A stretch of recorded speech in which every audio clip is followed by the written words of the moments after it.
How's it, everybody? Um, been a long time since I made a video. Um, I don't know how I'm gonna tell this story, but it's so spiritually connected and detailed that I just feel like I have to do it. I have to say it, and also too, I really feel like I need to honor my brother. Um, so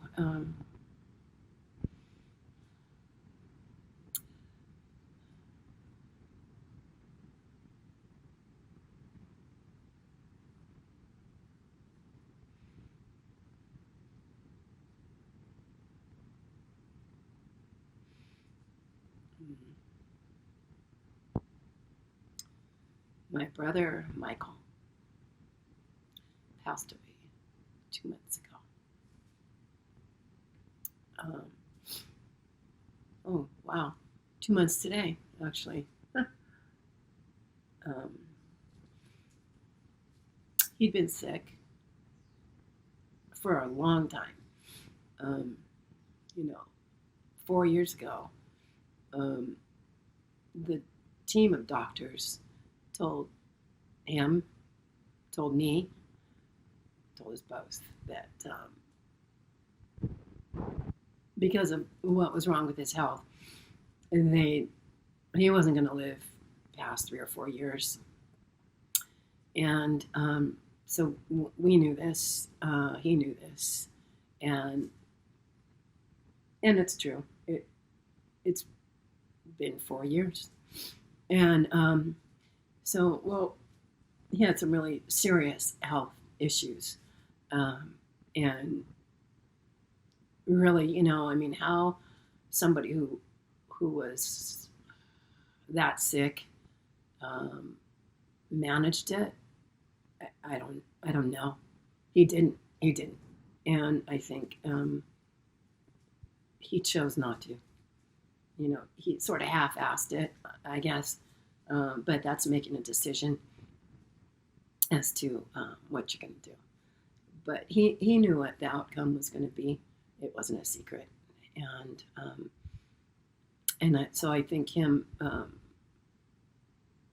acting on getting medical care, he just sort of blew it off, until he would end up in the ICU, and then he'd get a little better, and then just go back into this whole thing about, I guess maybe going to happen anyway, so I'm going to stick my head in the sand a little bit, I guess.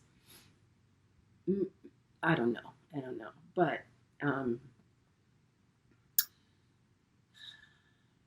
he was making plans. We were making plans, knowing that this is what the doc said that long ago, that he wanted to come home. He wanted to spend his last years here with me, with my family, at home. And that's what we were working on. But his health deteriorated so badly that it was really just trying to get him healthy enough to be able to get on a plane. And the way things were, there was no way he was going to be able to get on a plane. He couldn't sit for that long. He couldn't breathe. His heart couldn't handle it. His body couldn't handle it. He retained just huge amounts of fluids. He couldn't breathe because of it, and his heart was so weak it couldn't pump strong enough to, help these organs function. So anyway, 2 weeks before he passed away, he actually called the emergency EMTs, and they took him to the emergency room. And the weekend before, I had gotten a phone call from a visiting nurse, and he was in a VA building. That's where he lived. He had his own apartment there and everything. And so he had visiting nurses, and they had called me and said that he was in really bad shape, and they wanted to call the EMTs. He wouldn't let them. And but what they did do is they made him do it, or didn't make him, but had him, which he agreed to, an advance directive. And Michael and I had talked about this stuff, for quite a few months. We had talked a lot about passing away. We had talked about our parents. They both passed away. And, we talked a lot of spiritual stuff and what was just all kinds of things. So anyway,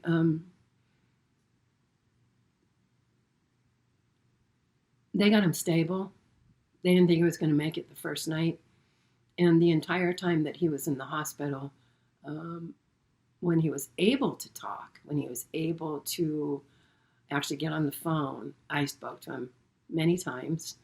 And, the docs would take care of one thing, and then something else would go wrong. And so then they would address that, and then something else would go wrong. And basically his body was just failing.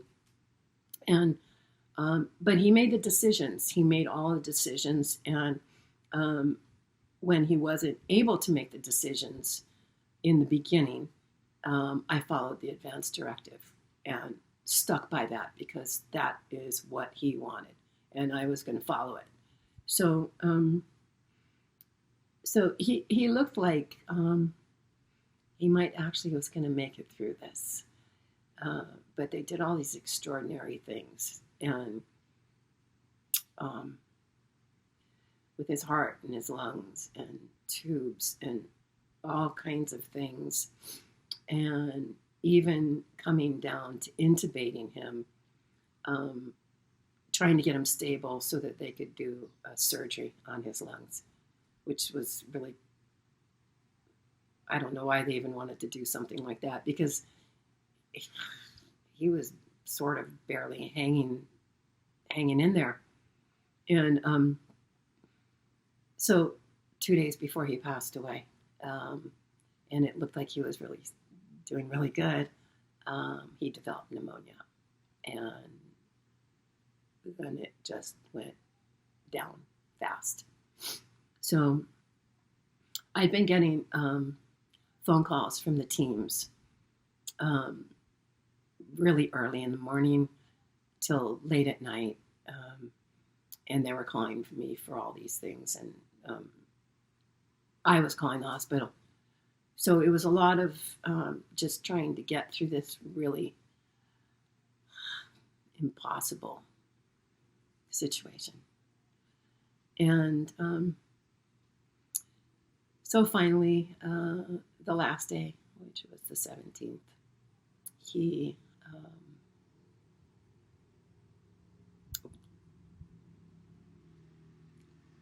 they took him off everything, and he passed pretty much right away. So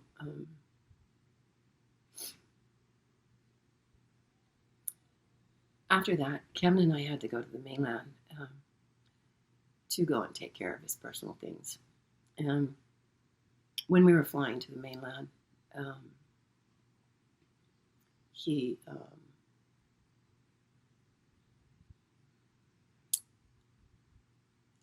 we were packed into this plane like sardines. There were no extra seats at all. And Kevin and I were talking about how there's no way Michael would have survived this. There's no way he could have sat in this tiny little seat and have his knees up so close. He wouldn't have been able to breathe. He wouldn't have survived it. And even if he was in first class, he wouldn't have survived it because it was just, he had to lay down. He pretty much just had to lay down all the time. So we're flying into San Diego, and we're about 45 minutes out. and I have to go to the bathroom. So I get up and I go to the back of the plane, and I'm waiting for the bathroom, and it's occupied. So I'm just waiting there, and all of a sudden I just got this horrible, just burning in my lungs, just burning like it was on fire. And it hurt to take a breath. I didn't even have to take a breath. It just hurt. It burned.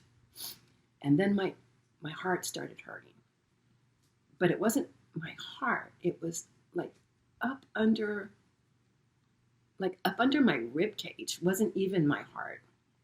And then I started getting the pain in my side. And then after that started to subside, I went back to my seat, and then the artery in my neck was just aching so bad.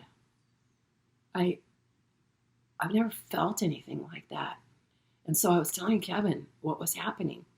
On top of that, my ankles were just swelling up like crazy. That's never happened to me on an airplane before. I know that does happen to people, but it's never happened to me. And I told Kev, I said, oh my God, Michael's showing me. He's showing me what he went through. And Kevin said, yeah, that's what I was thinking. And which surprised me. And I said, really, that's what you were thinking too? And he said, yeah. And that was the only thing. It was just like all this pain in my body all coincided with exactly where things were going wrong in his body. And then we got there, and then the next day went to his apartment, and it's what I expected it to be. But Michael told me, so it wasn't anything unexpected. But to actually see everything and to see when somebody's going through that kind of an illness and is alone and unable to really care for themselves, it's a heartbreaking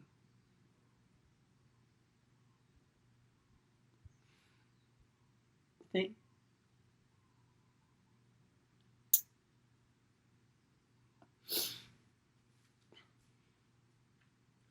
So I realized what Michael showed me. He had to show me what he was going through.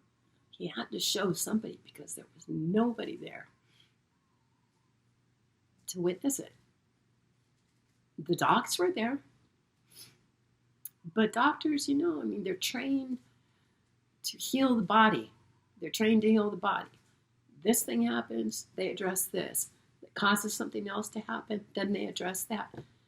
It's like a domino, right? And they treat them as, well, I'm not going to say they're treating them as just a body, because that's not what they do. But when a body is failing, that's where they go, right? Those are the things they do. So,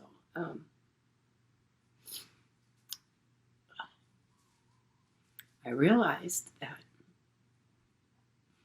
Michael needed somebody to see what he actually went through. Somebody that loved him.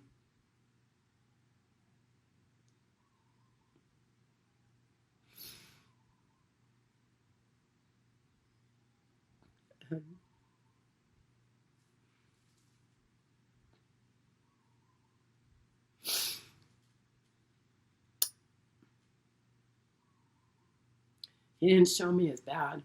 If he had showed me as bad as what happened to him, it would have killed me, because that's how bad it hurt on me. And they were pumping him full of pain medication, morphine, and all kinds of stuff. But I thought, you know what? He just needed somebody to witness what happened to him, because there wasn't anybody there. He was all alone. He didn't have any family there. He didn't have any friends there. he just sort of found himself in San Diego because of circumstances. And so I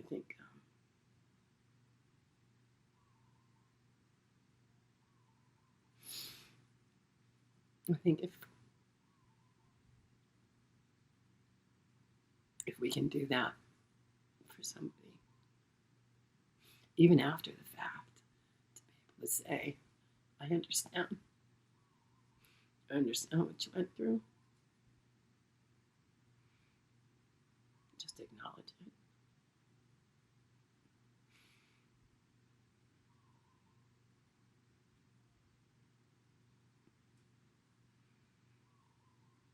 Thank you for listening.